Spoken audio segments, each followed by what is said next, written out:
Well, guys, I'm sure you could tell by the thumbnail, it's happening. Recently my Walmart that's close by is the physical stuff is disappearing. We've talked about this for months now, and it's happening. One big article a while back came from Game Rant and stuff like that, suggesting and saying that Microsoft will stop selling Xbox games and everything at Walmart.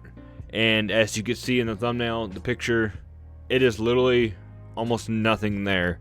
They have some of the Xbox Series S, I think, still left. No X, obviously.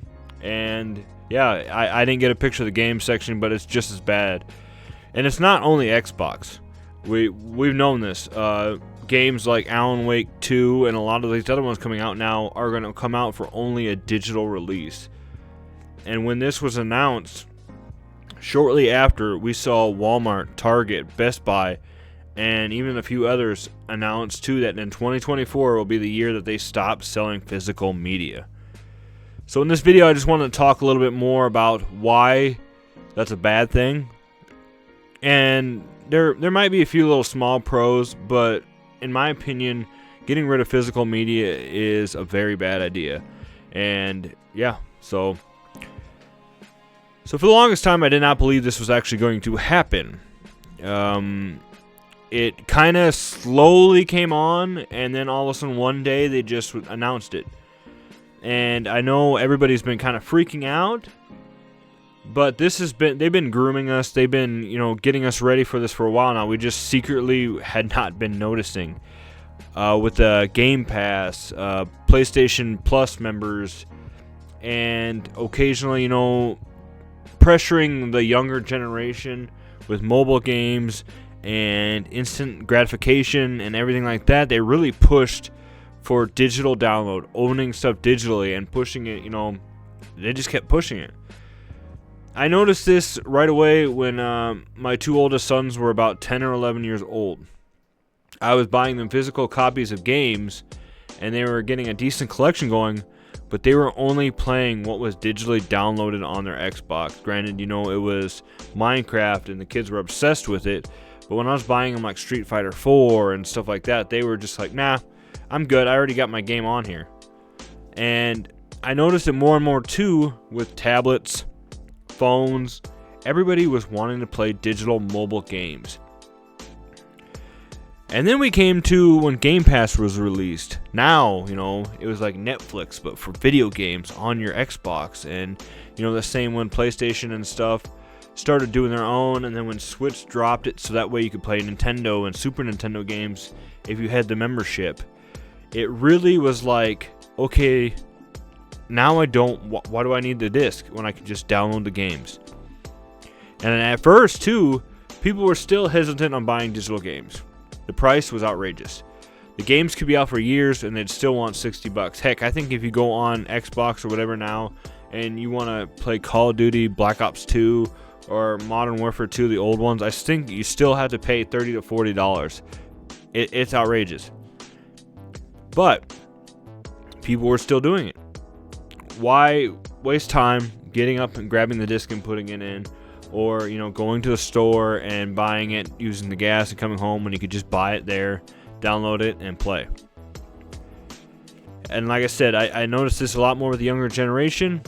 And as we gotten a little bit older too, my generation, it was cool. I mean, to be honest, it was really just kind of generally cool that you could play a game now without actually owning the CD. Or without owning the disc or cartridge or whatever. You could just boot up your system, click the game from the home screen, and just go right into it. Blew our minds. Because as a kids growing up, especially not just my generation, but obviously the generation before me, it was just really cool to be able to do that without having to get up. I mean, even when the Xbox 360 came out and you could turn your Xbox on from your couch and start playing like that, that was really awesome. But we're going to talk a little bit more about the cons of why this is bad. So one of the biggest things we noticed is already kind of, butting its head in. You do not actually own the game. We've seen several different articles popping up now that people are finding the hidden terms in the terms of services. They've obviously proven it by when PlayStation went in and deleted all the stuff that you bought on an app that you could watch on your PlayStation, the Discovery Plus. They deleted all the stuff that you purchased from there, and you can no longer watch it on your PlayStation. So now you lost all that. We had Ubisoft and stuff like that posting articles saying if you had a membership that you hadn't been active in a long time, they were going to delete that account. And along with that account was games that you purchased that were synced to it that you would lose forever. You don't actually own the video games that you guys are purchasing. And down the road, let's say, I think a big one was like when Wii U, PlayStation 3 and stuff started announcing that they were going to be closing down the servers for their online games. Anything that you had on there that you had not previously downloaded would be lost forever. There'd be no servers that you can download them from. So that DuckTales Remastered that you had on your Wii U, that, you know, other games that you had on your PS3 that you purchased, might even have been block apps like we were talking about. You would lose access to that for your PS3 unless it was already downloaded. Because obviously, yeah, if the servers aren't up, you can't download from nothing. And it's just like, there's a few other things. My buddy who just bought Call of Duty Modern Warfare 3, he got banned on there for, I think it was, he wasn't exactly sure what for. He thinks it was because he was using a NordVPN. And Call of Duty's been kind of weird about that because you can obviously pick where you're located at, so you could have different servers from different countries and blah, blah, blah. Well, they banned him. A lifetime ban. So that basically made all that effort, all that stuff that he put into that game gone. And he could not play the game anymore on that account. He had to create a new account and tried to fight basically the company on trying to get his original account back. And that just proves it right there, too, that how easily they could just stop you from playing anymore. Yeah, you don't own it, guys. Now, we talked about how streaming and stuff was so cool and everything was going through that. But when some of this stuff comes down to it, especially like Game Pass and stuff, everything nowadays requires the internet and digitally stuff. And games like Hogwarts Legacy and stuff, if you bought that, even physically, even if you bought Hogwarts Legacy physically, guys, it says in the back on the bottom, I don't have the case with me, but requires internet and requires to download the patch. It does not have the whole game on it. So let's say you're in rough times, you don't have internet, or you know, your family just doesn't have internet. If you bought that game, you would not even be able to play it, guys. It requires the day one patch and update to even play the game. I noticed this when I got home and I put it in and I installed the game, and it immediately wanted to download the update patch. And as soon as it went, I tried to play. Sometimes you can play the game a little bit while it's downloading. It literally was like, no, you can't play me. And that was just insane. And that's kind of one of the other things to talk about too, is if you don't have internet and stuff like that. I mean, granted, I know a lot of people nowadays have internet. There's not very many people out there that don't have internet. I get that. So, but a lot of this stuff was not functional unless you are actually, yeah. I know I was reading an article earlier, and this guy had a good explanation on it. He knows. And here's another thing. So, physical media also allows video game history to be preserved with games that accomplish remarkable achievements that surpass developers and the public's expectation. And if a game is removed from a store, a physical copy of that game helps preserve video game history. So, by having these physical copies of this, if something should happen down the road, if the company dies out, servers close off, anything like that is gone, you could still have the game and still preserve it and still be able to play it. Some of these new digital-only games, like I think there's a physical release now for Baldur's Gate 3, but originally that was only digital only. If something should happen to the servers of these places, or people just don't agree with anybody anymore and decide that they want to buy back or get rid of your rights to that game, they can do that.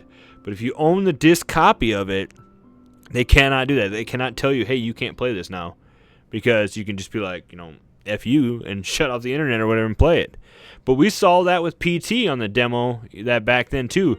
And you saw a lot of those PS3s selling for an insane amount. So they had the demo for PT released.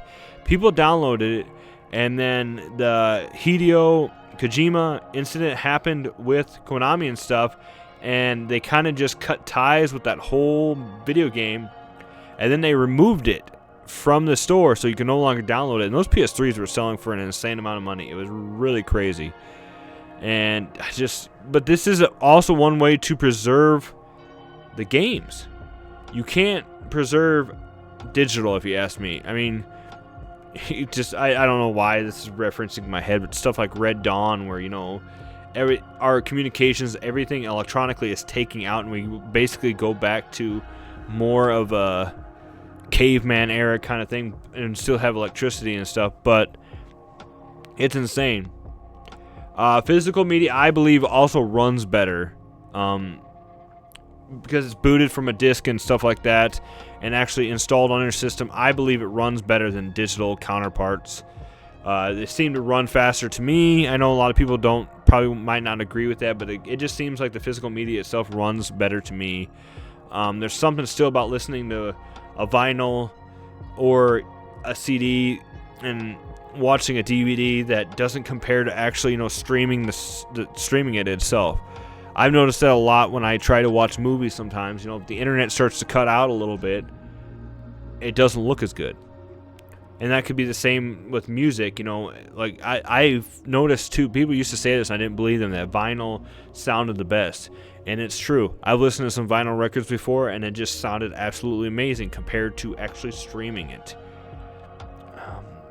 One of the other options is building a collection. Obviously, with digital, you could build a collection, I guess. I have a friend who has, you know, like 300 games on Steam. Technically, he has a collection of it, but he doesn't have anything to actually show for it. I've talked in videos now that I really haven't focused on buying video games anymore, and I sold a bunch because of the whole collection addiction and wanting to have more and more and more. But that is something to show for what you purchased. If having an actual collection, a library of video games that you can still have. The list goes on and on, guys. Now, the only pros that I could literally have going to talk about. It is okay. We said that it's nice to be able to just boot up the system, have the game there, click it, and play. Okay, no having to get up, no having to swap discs out, no having to, mess around with anything. You just click and go, guys, and that's pretty cool if you ask me. The options of what you can have is a lot more nowadays. If you go to a video game store, you might have 40 to 50 titles per system.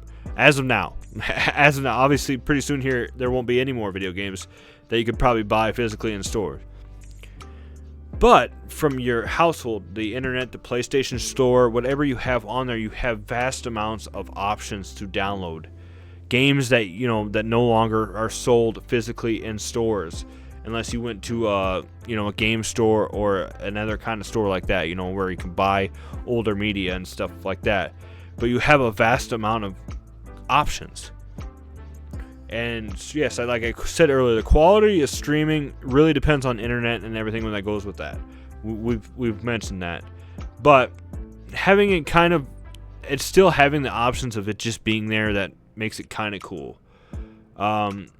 But like I said, it just sucks because if they do remove that, like an example I can think of is my wife and I we watched Friends every night when we're going to bed. We watched an episode of Friends as we're getting tired and going to bed. When Netflix lost their contract and Friends was no longer on there, it sucked. We had to basically buy another streaming service so we could still watch our favorite show. And that's kind of I feel like I just keep going back more to cons than pros with digital media. But I think I've talked long enough about this. I want to know what you guys think below. So make sure that you comment, why in 2024 it's still going to be super. Physical media to me is super important to have. I'm not a gatekeeper. I'm not one of those ones that you must buy physical media or blah, blah, blah. But I do know there's channels out there, too, that are striving for this. I remember Gaming Off the Grid recently talking in their past video how they were super excited for Alan Wake 2, but since it was digital only, they boycotted buying it. Now I can totally support that, because it just sucks, guys. Like, it just, sooner or later, you know, obviously it's going to happen. We can't say that it's not going to happen, because it is. That's just the way that society as a whole is moving forward. Digital only, you know, everything, even cash, stuff like that is gone. Pretty soon it's just going to be all cards. It's just going to be, everything's going to be digital, guys. So we know that's coming. But it's just, it's sad. So I want to know what you guys think in the comments below. Let me know what your thoughts, guys. As always, stay retro, my friends, and I will see you in the next video. Have a great week, guys.